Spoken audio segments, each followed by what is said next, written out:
Finally मैं chapter 4 लेके आ गई हूँ, यानी मेमोरीज। कंप्यूटर का मुख्य जो चैप्टर होता है वो मेमोरी होता है, ठीक है।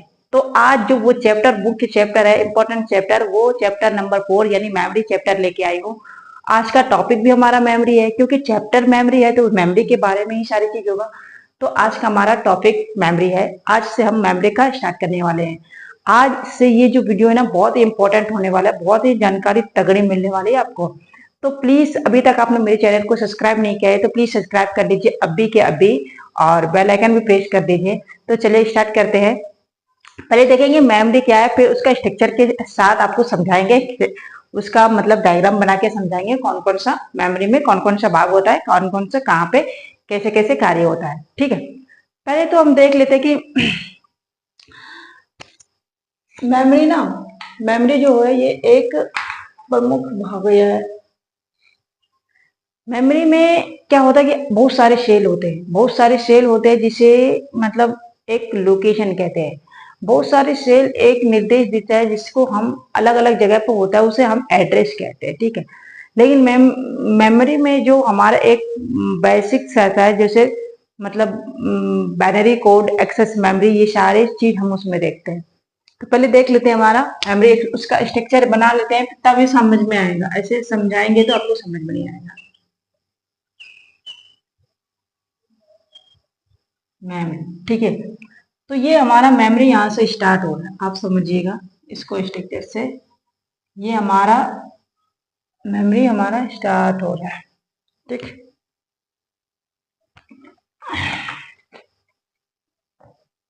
तो यहाँ से हमारा स्टार्ट होगा, ये हमारा आएगा semi conductor. Semi conductor, semi conductor यानी प्राइमरी मेमोरी, यानी फर्स्ट मेमोरी, मेन मेमोरी हमारा ये है, यानी फर्स्ट मेमोरी। ये हमारा आएगा सेकंड मेमोरी,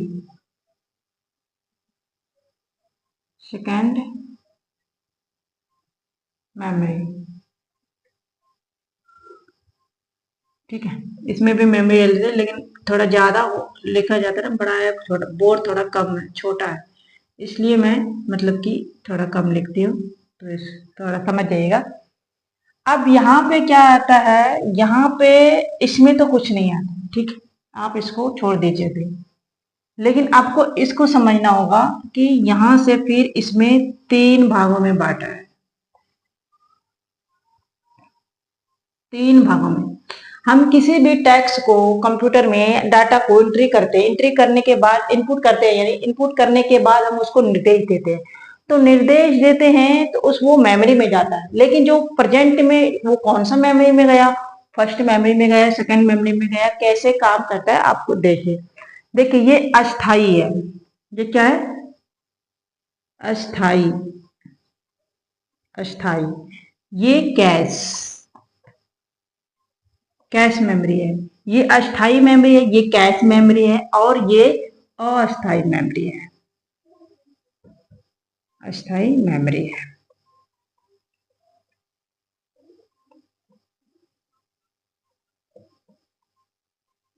ठीक है। मेमोरी,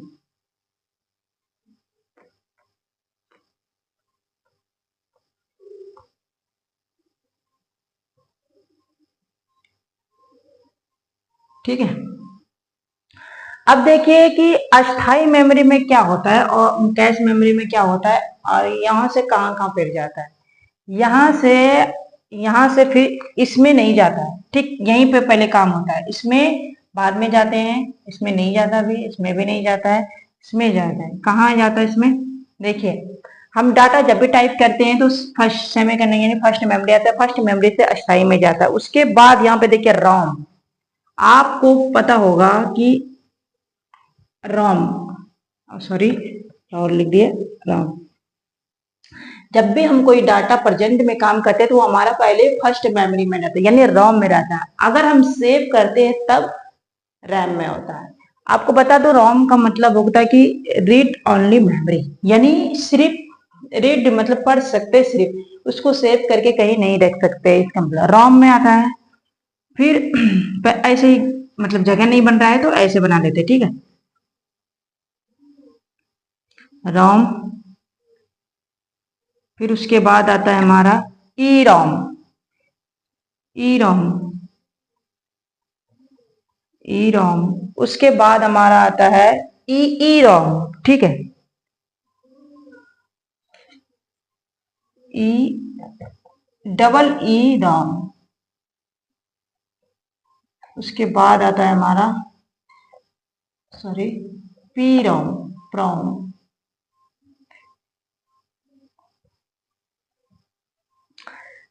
आपको यहाँ पे बता दूं कि ये ई रोम, रोम के बाद ई रोम आता है, ई रोम के बाद रोम आता है, फिर डबल ई रोम आता है। तो मैं आपको समझाने के लिए नहीं ऐसे ही लिख देती, नहीं तो फिर आप कंफ्यूज हो जाएंगे, ठीक। आपको समझना बहुत जरूरी है। पी रोम और यहाँ पे आएगा ई ई रोम, क्योंकि समझना बहुत जरूरी है, मानना नहीं है। क्योंकि एक बार जो आंख से देख लेते हैं ना वही दिमाग में बैठ जाता है।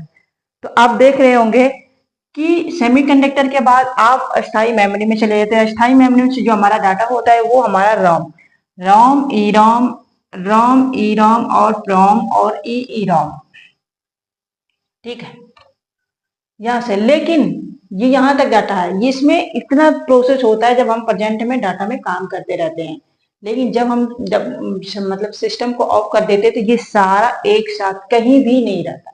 एक भी ऐसी जगह अस्थाई और अनस्थाई कैश मेमोरी कहीं पे भी ये नहीं मिलेंगे, क्योंकि ये क्लोज होता है। इसका मतलब है कि रोम का मतलब है कि रीड ओनली मेमोरी। आप जब तक प्रेजेंट में पढ़ रहे हैं जब तक आपके पास वो डाटा सेव है। लेकिन आपको सेकेंडरी मेमोरी में मिलेगा। सेकेंडरी मेमोरी में क्या है कि हार्ड डिस्क, देखिए ये चल नहीं रहा तो दूसरा ले लेते हैं। आपको यहाँ पे देखना होगा, इधर स्पेस कम है तो इसको इधर ले आते हैं, ध्यान से देखिएगा। सेकेंडरी मेमोरी में हार्ड डिस्क आता है, hard disk, hard disk, hard disk. दूसरा आता है हमारा, क्या आता है, दूसरा आता है मैग्नेट टैप,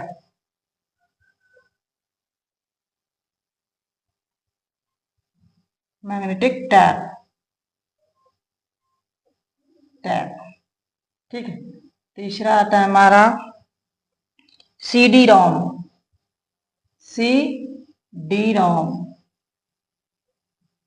इसमें और आता है, ठीक है, इसी से और ले लें, जगह नहीं है तो इसे समझाएं, सी डी रोम आता है। उसके बाद आता है हमारा floppy disk,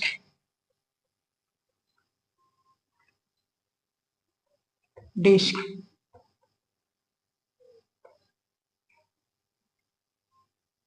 disk, floppy disk. उसके बाद आता है हमारा pen drive, pen, pen drive, ठीक है। तो आप समझिए कि जो हमारा जो भी हम डाटा इसमें करते हैं तो इसमें इतना प्रोसेस रहता है। आप जब तक काम करते रहते ये सारे मतलब जगह पे रहते हैं, ई रोम, प्रोम, ई रोम, मेमोरी, स्थाई कैश ऑन मेमोरी, सेकेंडरी में सारे में रहता है। लेकिन आप जब सेकेंडरी मेमोरी में जाएंगे तो सेकेंडरी मेमोरी में डाटा सेव करने के बाद जाता है, ठीक।